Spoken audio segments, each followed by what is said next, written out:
So I'm outside taking the thumbnail for this video, and I just wanted to quickly say that I am in no way affiliated with Fujifilm or anything else that I mentioned in this video for that matter, and this video is meant to be just primarily a testimonial for anyone who is having trouble coping with selling a full-frame camera or selling a brand that they have been loyal to for many years, because I struggled with the same thing and I'm very happy now. That doesn't mean that you will, but I'm making this video for anyone who might be on the fence or really just wants to learn more about what it's like to switch from one to another or go from full frame to APS-C with Fujifilm. So if you're like me and you've been a long time Canon user, you probably knew of Fujifilm, but maybe you didn't know just how capable the brand was. I sure didn't. So in order to understand why I switched to Fujifilm, we first have to rewind back to the spring of 2021. I started an Instagram conversation with my friend Ambris, aka the Nosy Hungarian. He's a great street photographer and I really admired his work. We started up a conversation and eventually agreed to meet and try to do some street photography in and around the LACMA area at the time. So when I met with Ambris, he showed me some of his gear. He had a Fuji X-T3 as well as a Fuji X100V, and he showed me a little bit about the X100V and how it mimics some of the old school style of photos, or cameras rather, like my old Canon FTB 35mm film camera. I thought, great, that's really cool. I like that. But I couldn't help but admire his X-T3. He had the two-tone silver and black X-T3, and it just looked so good.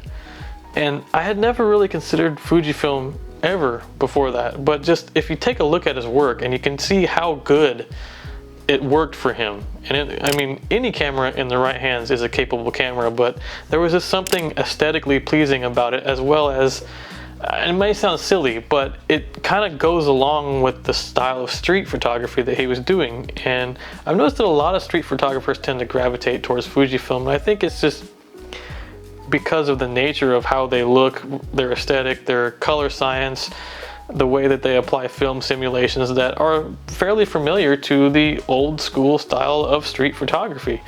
Now that could have been one of the reasons that I ignored them, because I really wanted a camera that was capable of doing everything, and outside of that sort of genre or following photographers on Instagram that use Fuji for street, I never really felt compelled to look up the spec on the cameras until after meeting with Ambris. At this time I had owned both a Canon R6 and a Canon R, and the R was functioning more of as a paperweight than anything else. The R6 was just so much better of a camera. It totally blew away the R, and I was really looking for something that I could potentially replace the R with, and I was looking around for a good camera that did pretty good at video, because I wanted something that I could start vlogging on that was a little bit lighter weight, and I really didn't care whether it was going to be APS-C or not. So after meeting with Ambris, I decided to actually give Fujifilm a look and see what kind of spec they had in their latest cameras. So I watched video after video after video of when the X-T4 was released and some of the likes and dislikes, and I came to the conclusion that if I could get my hands on a used one, that I would be getting a pretty good deal, because it had spec for spec almost identical match to my R6, except for the fact that it has an APS-C size sensor in it. Now that really didn't bother me a whole lot, because I was essentially going to use this as a vlogging video camera, as well as something that I could use on a pinch, or something that was, you know, a little bit smaller and a little bit lighter weight for me to carry to do some landscape photography as well. And I thought, okay, great. APS-C size sensor, I can actually probably get more affordable telephoto lenses, because with the 1.5 times crop factor, I can actually punch in or reach out a little bit farther than I would be normally for a lot less cost. So after thinking about it for quite a while, I came to the determination that if I were able to find a good used X-T4, that I would happily trade in my Canon R and a few of the unused EF lenses that I've had sitting around for a while, and just see how it goes. Luckily for me, it wasn't even 3 weeks after I made that thought that my friend Peter, who worked at a local camera store, texted me and said, hey, look what we got in. And this is what they had gotten in. A nice, mildly used 1500 shutter count X-T4. And it was nearly an even trade to top it off. So after picking up the camera, I quickly called Ambrose and started wheeling and dealing with him as well as other camera stores around to find some lenses that I thought would suit my needs for video and some, mild backyard photos of the dog and landscape stuff to try and do some tutorials with. And after several months of doing lens shopping, I finally decided that some lenses that I used a lot were the 18-55 kit lens that had a stabilizer in it, and the 16mm 1.4 prime lens, which is great for vlogging, especially for me because I do a lot of vlogging at night, and the 1.4 really makes a world of difference, especially over the 18-55. And then I settled on the 55-200 f3.5 to 4.8 telephoto zoom lens, which, even for one of the budget lines of telephoto lenses with Fuji, was pretty good. And I used it a lot for landscape, and so therefore it didn't matter so much because, as long as the images were still sharp, I could leave the shutter open. It didn't really matter to me that it wasn't an f2.8 all the way through. But really, I quickly started, after using the 16 and the other two zoom lenses for an extended period of time, I quickly started to see the value in using the Fujifilm X-T4 over my R6. And a long story short, I started reaching for the X-T4 over the R6 almost all the time. I started putting together a wish list of lenses that I might like to use, and I started getting the X-T4 rigged out for like a full cinema thing.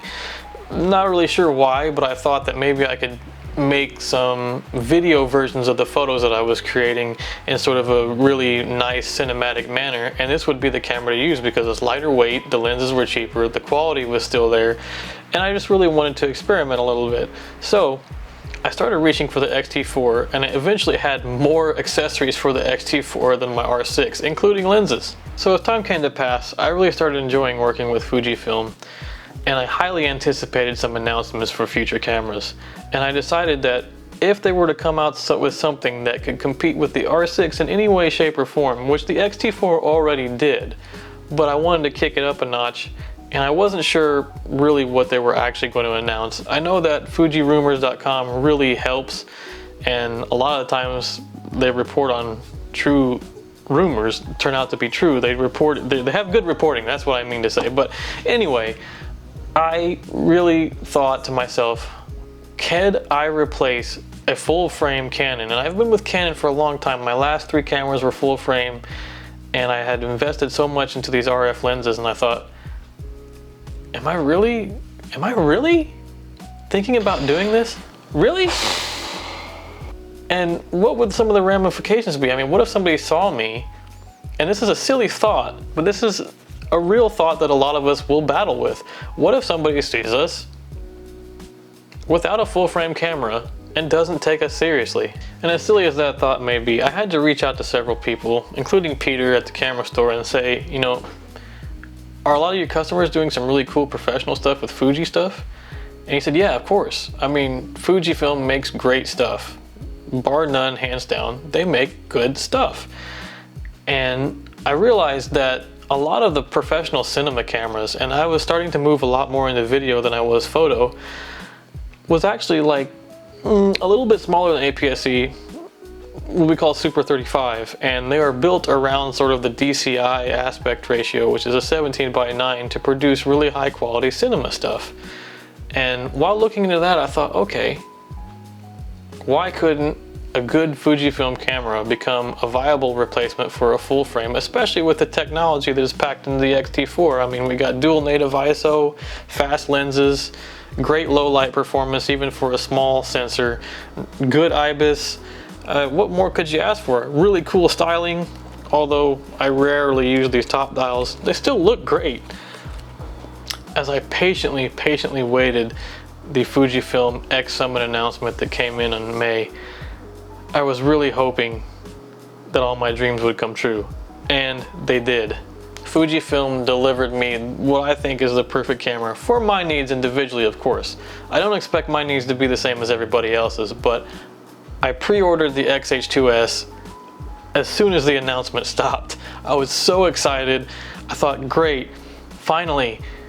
Well, not even, I shouldn't be saying finally because I hadn't been a Fujifilm member that long, but something that is roughly physically the same size as an R6, you know, a deeper grip, something that feels a little bit better and easier to hold on to, something that has great photo and video capabilities, the same 26 megapixel sensor. Well, it's a different sensor, but you know, same resolution.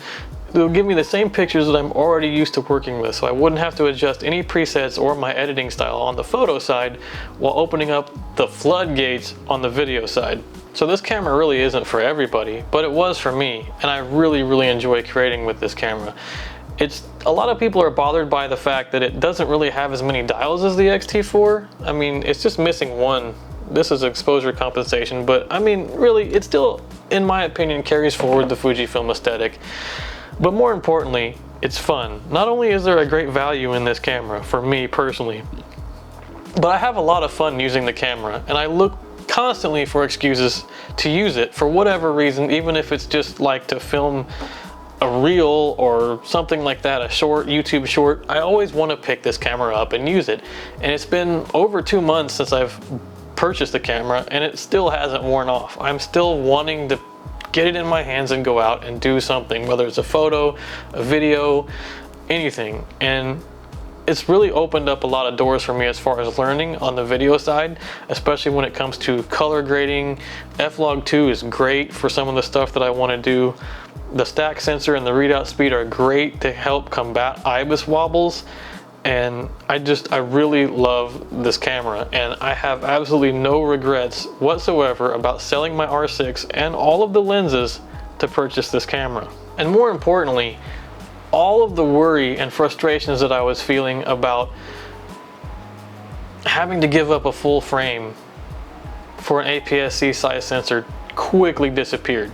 And honestly, for the price point that this camera is being sold at currently, you cannot get that many features for that price point. A lot of people will argue, yes, you can, this is getting into full frame territory, you can buy a full frame camera, but I had one at the same price point, and I can tell you, if you're on the fence about this, or if you're just now discovering Fujifilm and saying, hey, those new cameras that they just came out with can really give my full frame a run for its money, should I at least pick one up, maybe a backup camera or something like that? You know, there are ways that you should be able to rent one, perhaps. If not, you know, maybe try and purchase one and return it if you don't like it, or something like that. But the answer to the question is yes. It can make a viable replacement for your full frame camera. Full frame cameras with this much stuff, stack sensor, high readout speeds, 40 frame per second shooting, all kinds of different ProRes and RAW codecs available for video, they don't come in at a price under $4,500, maybe even more. I haven't really looked at the price points recently, at least for the full frame cameras, but the only ones that can even come close to the same amount of features that this has are the Canon R3, Sony A1, and the Nikon Z9, all of which are more than double the price of an XH2s. And now that we have the XH2 high resolution, for those people that don't need a stack sensor, there are options available that are even a little bit cheaper than the XH2s.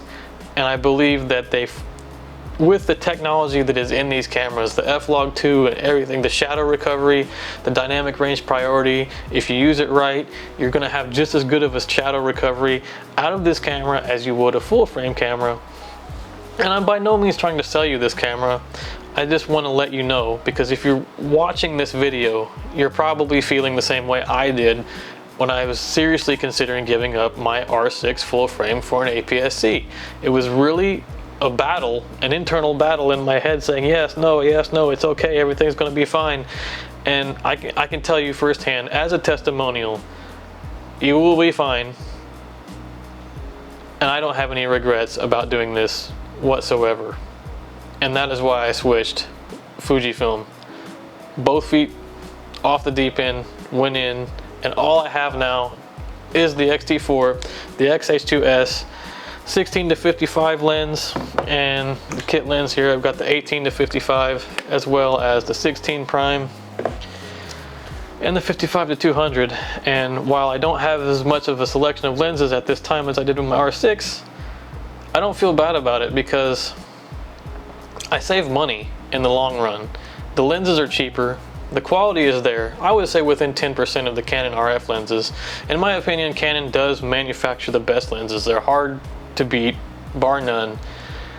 My only gripe with some of the Fujifilm lenses is that there is a terrible inconsistency on the zoom lenses anyway, on the ring tension, if you will. Like this is actually pretty tight. And on the 16 to 55, it is extremely loose to zoom. But on the opposite, this 18 to 55 focus ring is extremely loose, whereas on the 16 to 55 it is very tight. Same with the 55 to 200. Very, very tight zoom, very, very flimsy. It doesn't make that big of a deal, but I also noticed that on some of the lenses, I do tend to get purple fringing, but I mean, what's an extra 3 or 4 seconds editing a photo in Lightroom versus nearly $1,000 of a price point? Those are just a few of the things that I noticed that I don't have to do, or I didn't have to do on my R6 that I do have to do now. But there aren't any major deal breakers. So overall, I would say that Fujifilm provides not only a lot of fun, but a great value. So if you have any more questions, maybe anything that I didn't cover in this video, feel free to leave a comment down below, reach out to me on Instagram, and I'll do my best to help you answer those questions. If you like this and this helped you in any way, please give me a thumbs up, and if it didn't, feel free to give me a thumbs down. And I'll see you guys next time.